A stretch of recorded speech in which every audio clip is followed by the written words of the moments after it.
Привет всем! Сегодня мы начнем вышивать вот такие вот подснежники, но только здесь уже не на льне, а на бархате. Для этого нам понадобится распечатанная схема того размера, которого вы предпочитаете, нитки DMC Мулине 935, 318 белого, 828, 3052 и 936 цветов, ножницы обыкновенные, иголки. Для этой работы на бархате нам нужны будут иголки с острым концом, так вот, типа, собственно говоря, кусок бархата сам, и вырезаем небольшой кусок стабилизатора и клеим его. У меня самоклеющийся, я его приклеила сразу же на бархат, на обратную сторону. Для переноса рисунка нам нужна будет вот такая вот водорастворимая при 40 градусах ткань. Естественно, пяльцы. Я беру маленькие, чтобы было удобнее вышивать. И, конечно же, наша ручка, которая исчезает при высокой температуре. В первую очередь мы переносим рисунок. Мы берем, значит, распечатанный рисунок. Выбираем где-то посередине, да, кладем наш водорастворимый флизелин. И ручкой, любой ручкой, я использую ручку, которая исчезает при высокой температуре. Потихонечку, таким вот образом, мы берем, переносим весь рисунок.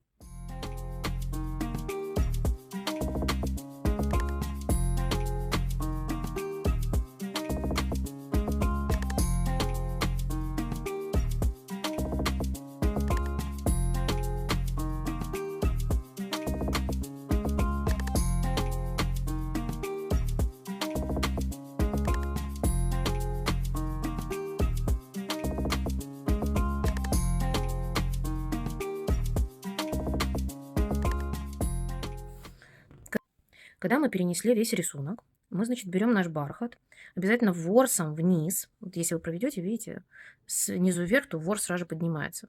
Мы хотим именно этого эффекта. Приглаживаем, значит, все неровности. Аккуратно сверху кладем флизелин, где-то посередине. Берем, открываем, значит, наши пяльцы, подкладываем снизу.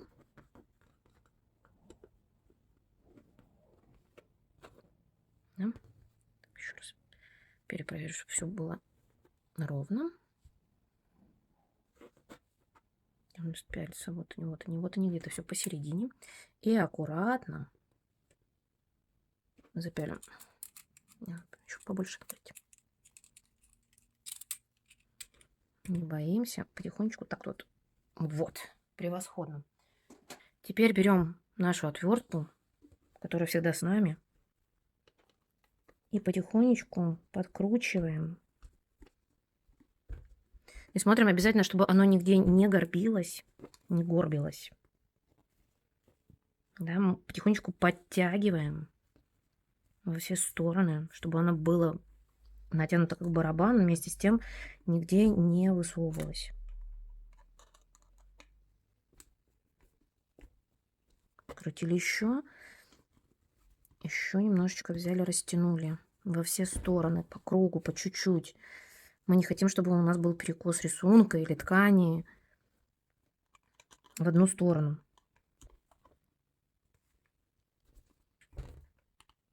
И вот таким вот докрутили. Да, у нас получается вот примерно так. Можем также взять, проверить наше натяжение, да. Но здесь бархат, он так звучать не будет. Но мы видим то, что оно подскакивает обратно. Значит, мы все сделали правильно. Теперь давайте поговорим немножечко про теорию вышивки гладью. Я всегда начинаю с нижнего кончика, да. Здесь вот в данном случае, вот, допустим, возьмем вот этот лепесток. Я всегда начинаю вышивать снизу, отсюда, и спускаюсь вниз. Вот таким вот образом. Дальше я дополняю маленькими стежками по краям, чтобы подкорректировать саму фигуру. И таким образом я потихонечку поднимаюсь выше, выше и выше. Здесь тоже вот она вершина, тогда я, получается, сверху вниз потихонечку буду идти. Здесь мы используем обычный стебельчатый шов, который я вам покажу. Да, здесь то же самое, это гладью, я начинаю обычно снизу и поднимаюсь наверх. Что касается цветов. Первое, мы вышиваем сам цветок. И мы начинаем, конечно же, с оттенков. В первую очередь я беру номер 828 и буквально несколько стежков делаю вот в этих вот местах в конце и там, где листки соприкасаются. Создать как бы эффект тени. Мы начинаем с этого. Мы запяливаем одну нить номера DMC 828 и начинаем вышивать, как я уже сказала, вот буквально оттенки вот в этих вот местах, там, где листочки наши соприкасаются. Для того, чтобы закрепиться, мы делаем прокол с лицевой наизнанку,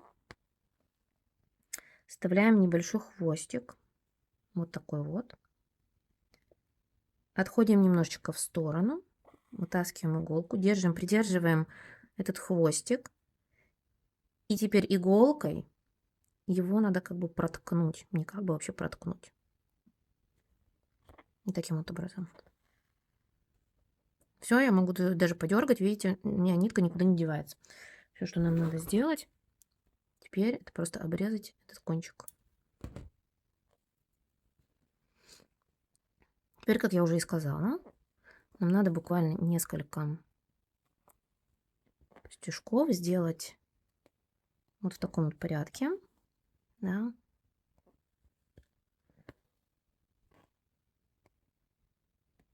Я всегда начинаю там, где шире, и вкалываю там, где уже.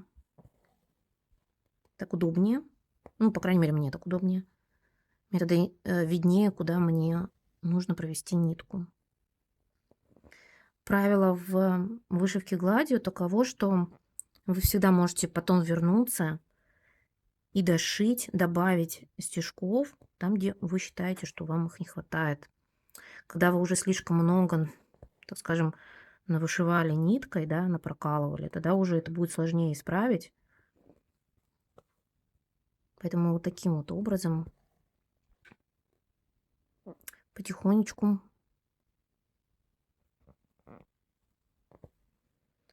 продолжаем вышивать.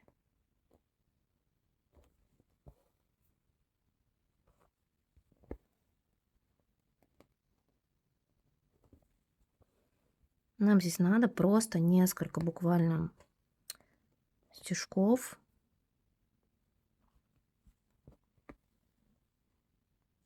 Так, я пока смотрела на камеру.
Закрепляем,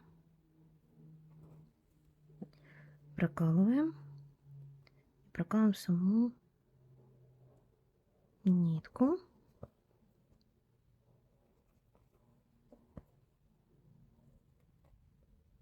Можно так проколоть несколько раз.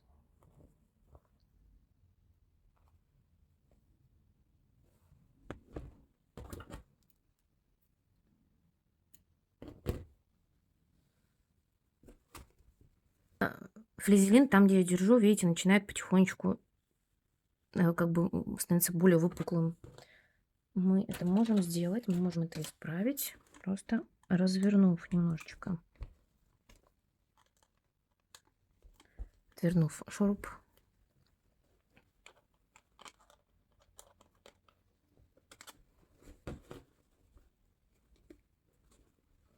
Чтобы работа была максимально аккуратна.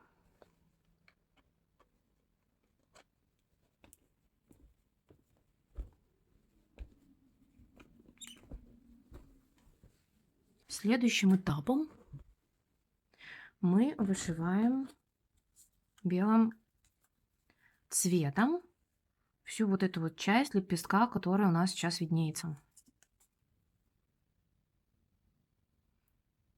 Кто еще не знал, ниточки всегда стоит брать, разделять. Даже если вы вышиваете в 2 нитки, вам стоит из пасьмы вытащить каждую нитку по отдельности. И если ее просто так потянуть, то она собирается гармошкой, остатки у вас в ладони. Просто это расправляете и убираете. Теперь мы вышиваем белым цветом. Закрепляем опять так же, как мы закрепляли до этого. Немножко отходим.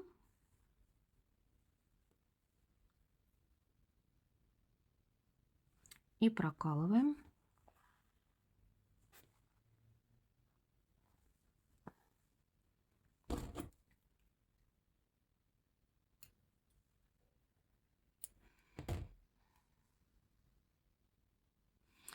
И теперь идея такова, чтобы заполнить вот эти пространства между предыдущим цветом, да?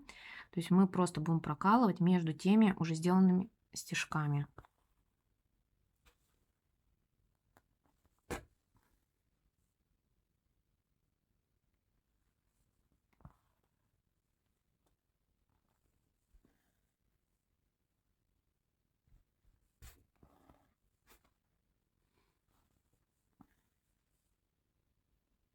Таким образом у вас как бы получается такой бленд, что кончик немножечко остается затемненным.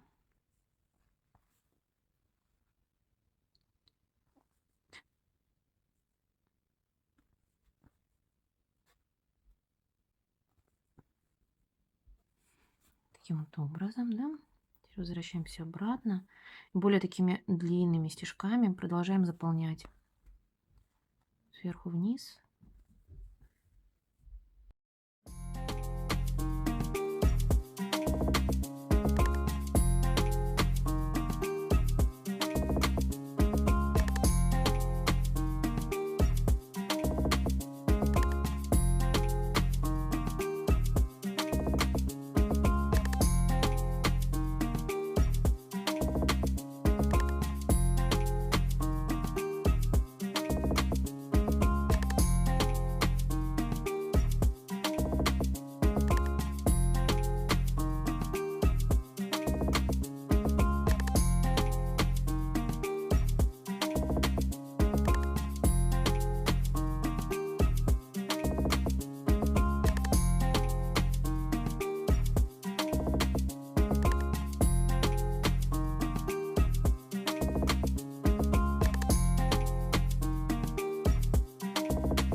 Теперь мы можем вернуться и заполнить стежками там, где у нас остались пробелы.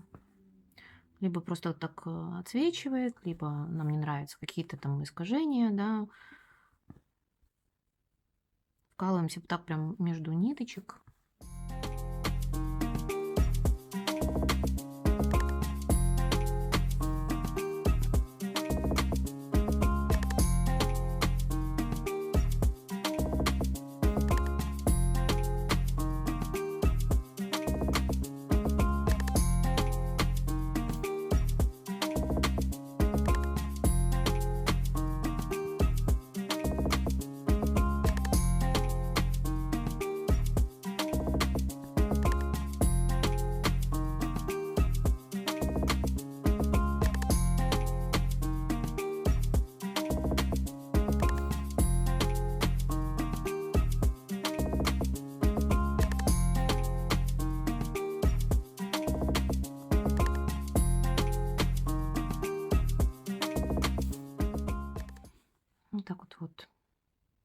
Теперь мы можем переходить спокойно на следующий лепесток.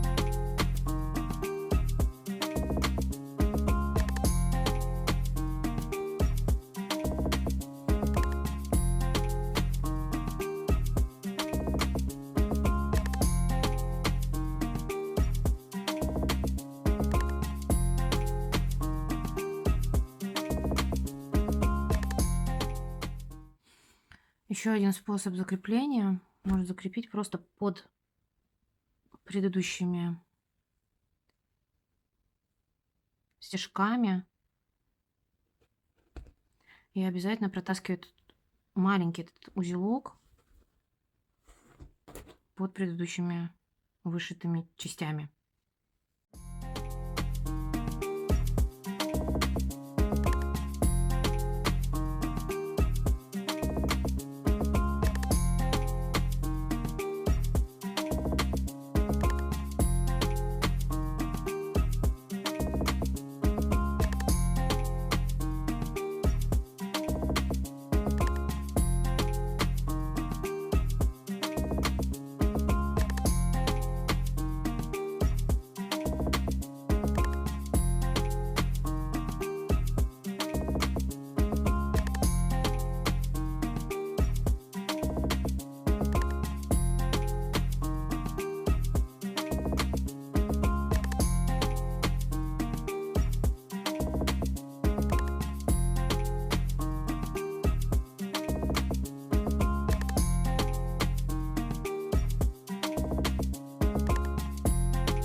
И оно вот ложится вот таким вот образом.